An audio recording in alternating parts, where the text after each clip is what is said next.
Run away, or you will die tonight. That's what I heard from beside me at 2 a.m. What did you say? I asked my husband. He didn't answer. Good, then it wasn't important. I had to use the bathroom anyway, but nestled under a down comforter with our tabby cat Meeps snuggled between us made me seriously consider my options. Wet the bed? Too sticky. Excavate myself from the pile of blankets and face the cold, hard bathroom tiles? Please no. Hold it in and develop a weak bladder? Hey, we were all going to get old and fall apart someday anyway. I had no intention of getting out of that bed for anything short of a nuclear strike. Just when I started flirting with the other side of consciousness, though, I heard it again. Run away, or you will die tonight. Wake up, Jordan. I'm having a bad dream. I sat up and shook my husband's shoulder. He grunted and half-heartedly pushed my hand away. That should do the trick, but as long as I was up, I uprooted Meeps and climbed out of bed. He gave me that "how dare you, peasant" expression that all cats have mastered without parallel. I was halfway to the bathroom and wondering if I could teach myself to piss while sleepwalking when "run away" or I stopped and rubbed my eyes. That wasn't my husband's voice. It wasn't coming from my bed at all. That was unmistakably from inside my closet. Don't get me wrong, I'm a strong, independent woman. I kill my own spiders and everything, but there's no decent-minded person anywhere who could hear that without screaming bloody murder. It wasn't really a scream, more of a "what the thunder flicking fuck was that?" But it was loud enough to get Jordan on his feet in a second. It was so cute how protective he was of me. My father never approved of him because Jordan had a cocaine trouble as a teenager, but to me, he had always been the perfect man. "What's going on? Are you all right?" Jordan asked. "There's someone here." I replied with the same wide-eyed sincerity a 4-year-old might muster regarding the monster under her bed. "Honey, come back to bed. There isn't anyone." "Run away, or you will die tonight." "There," I said. "It's coming from the closet." I didn't hear anything. "Check it for me, please, please." I gave him my best impersonation of a desperate puppy. He sighed and headed for the door. "Don't, I changed my mind," I said. "There's a murderer inside." "I wouldn't worry," he replied. "It's probably just my laptop randomly unpausing a video or something. Besides, if it was a murderer, he'd just kill us in our sleep." Real reassuring. Thanks. Jordan opened the door, but his body was blocking my view. I hopped around on my toes to peer over his shoulder. My doll, my angel doll, the one I'd had since I was a baby, was lying on the ground. I rushed to pick her up, reverently cradling her and completely forgetting about the monster for a moment. She wasn't really an angel, just a Raggedy-Ann doll with little cloth wings sewn onto her back. But she was mine. In the same way as my hair was brown or my skin was fair, she was part of me. "Well, there's nothing in here, so I'm going back to bed," Jordan said, slumping off across the floor. "What do you think knocked her off the shelf, though?" I asked. "And look, her stomach is all ripped open. I'll call a doctor in the morning. Good night." He was already consumed by the indistinguishable blanket blob. I sat there on the floor holding my doll. We were inseparable when I was a kid.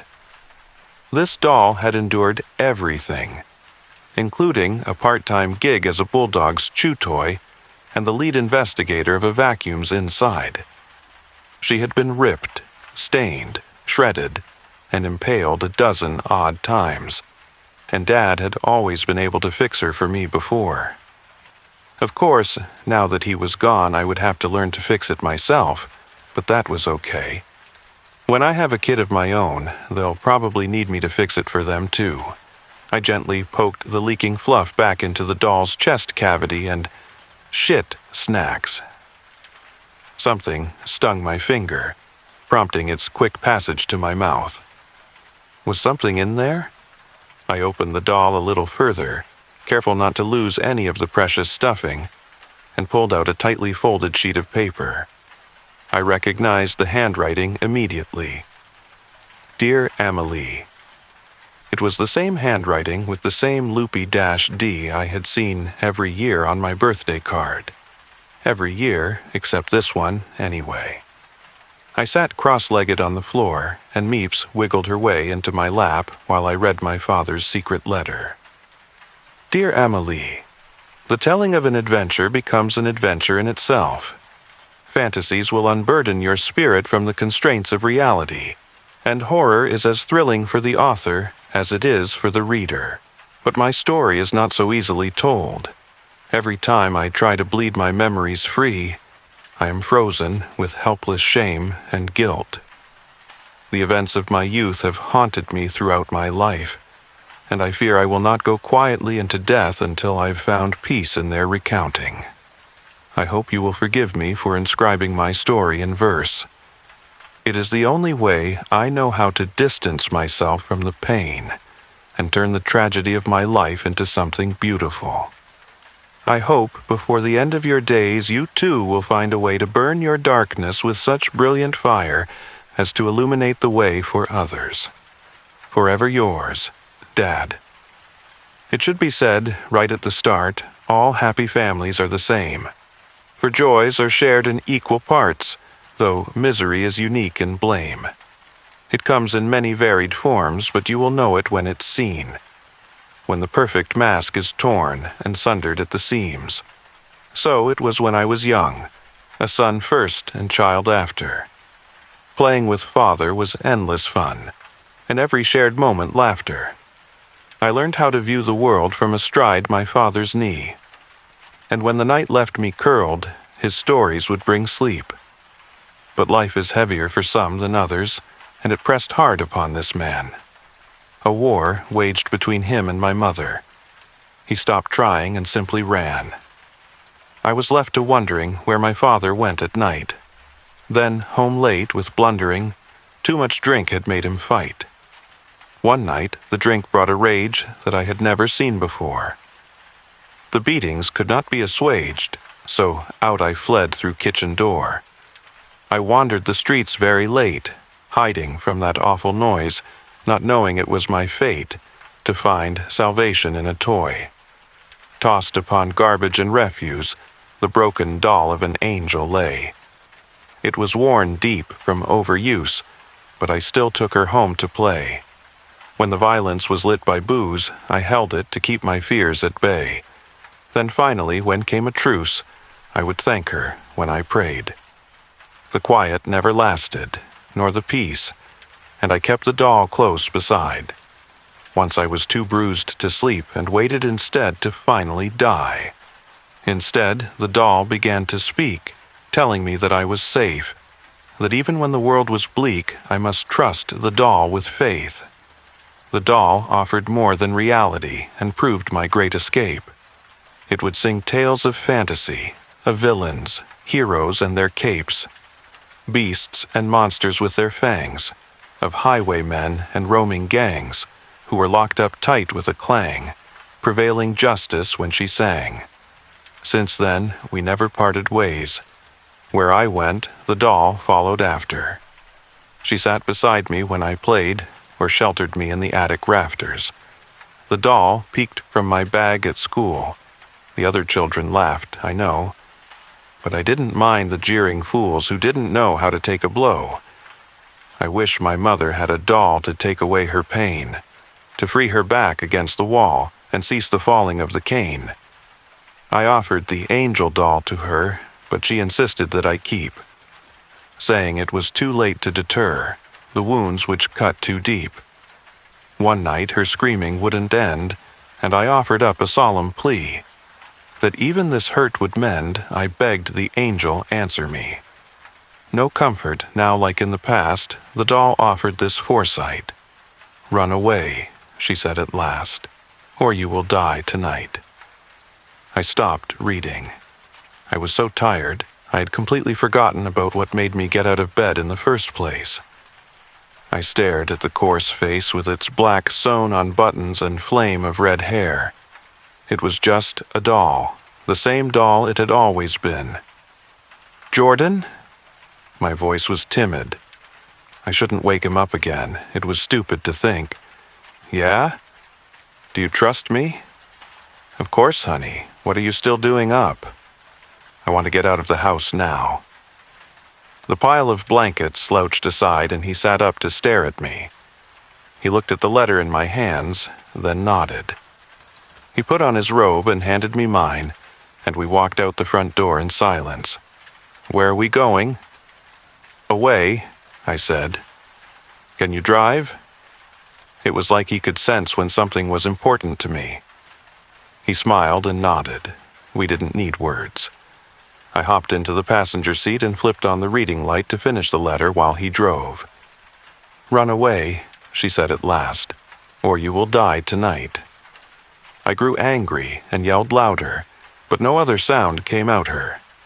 I flung her from my window seat, out of the house, into the street, telling her she was no good if the angel no longer could speak and tell me calming tales drowning out the fighting whales. Mother was in pain, a bestial yelp through the thin-walled home. I couldn't face my fear and help. I couldn't bear the sound alone. I ran until I was out of breath, far away from here. I didn't care if I met my death. I willed to disappear.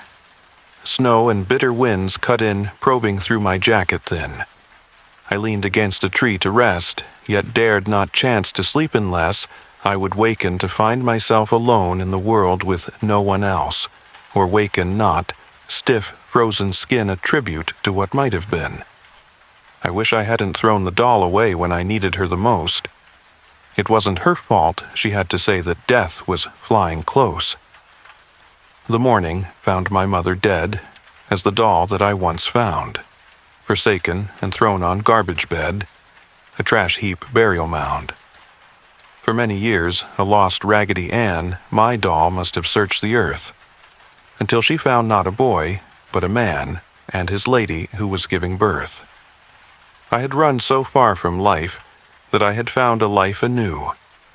The doll gazed upon my beautiful wife and the child who now grew. The angel doll lay down softly, knowing her part had been played. The boy was gone, and though missed awfully, time's direction could not be swayed. I found her there, against hospital door, still and quiet as the dead. I scooped her up, and to her swore to fix her tattered threads. By my word, she was cured of the ills this world had shown. My baby girl brought in the world was gifted with a doll newly sewn. I will never make the mistakes that drove my mother to her grave, and the doll will never lie awake to take away your pain. I was in tears by the time I finished. Dad would have been 58 on the 1st of May. Jordan kept giving me these nervous glances, but he was respectful and didn't pry. "How much further, you think?" is all he asked. "There's a motel up ahead. Want to spend the night there?" These weren't pretty tears. They were big, snotty, sloppy globs. I was too choked up to answer, but he pulled into the parking lot anyway. He understood me so well, it was like he was made for me. I held the doll while I fell asleep in the motel. I knew I owed Jordan big for this. I felt so stupid for dragging us out here, but the letter and my cry had been cathartic, and I was so tired that I felt oddly at peace. It was the best I'd felt since the funeral, and who knows, maybe some freak tornado will hit the house and I'll know some part of Dad really is still out there watching over. "Run away, or you will die tonight." It came from the doll, a small voice like a child who was afraid of being caught. I already did run away. I felt too guilty to wake Jordan up again after all this, so I whispered the reply. "Not far enough. He's still with you," she replied. I couldn't see the doll's mouth moving or anything, but there was nothing else which could have been talking to me. I looked over at Jordan's harmless sleeping body. Was I really going to trust a phantom voice over my husband who I've known and loved for years? But it wasn't just any voice. Somehow, it was my father trying to reach me, and him I would trust till the ends of the earth. I took the doll and my phone and quietly slipped out the door. I wasn't going to leave him stranded, so I took an UBER back home. While we were driving, I wrote him a long text message thanking him for being so understanding and apologizing for my behavior. I told him how much he meant to me, and that all of this was just because I was having such a hard time with Dad's passing. He was so kind that he probably wouldn't have even needed it, but it felt good to tell him anyway.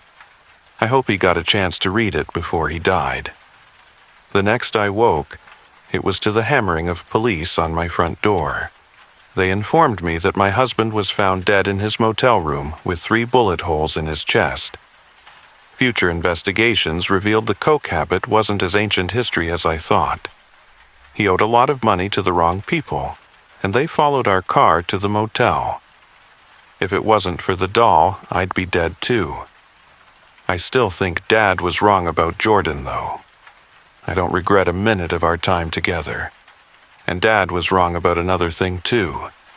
The angel doll was going to have to lie awake with me for a long time before she can take away the pain.